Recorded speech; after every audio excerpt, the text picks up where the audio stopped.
The parable of the friend at midnight, the power of persistent prayer. In the parable of the friend at midnight, Jesus teaches us the importance of persistent prayer and the faith that comes with it.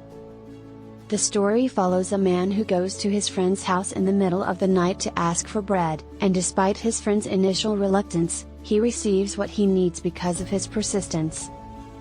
The parable of the friend at midnight is found in the Gospel of Luke, chapter 11, verses 5 to 13. The story begins with Jesus telling his disciples to ask, seek, and knock in prayer, and that they will receive, find, and have doors open to them. He then tells the story of a man who goes to his friend's house in the middle of the night to ask for bread to feed a visitor who has arrived unexpectedly.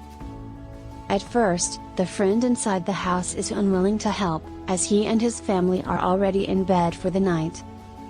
However, the man at the door persists, and eventually, the friend gets up and gives him the bread he needs. Jesus then teaches that if an unwilling friend will give what is needed because of persistence, how much more will God, who is willing and able to provide for His children, answer our prayers if we persist in asking. This parable teaches us the power of persistent prayer and the importance of having faith in God's provision.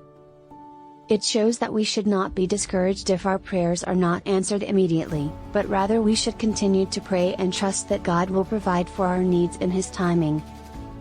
The parable of the friend at midnight reminds us that we should not give up on our prayers and that we should have faith in God's provision.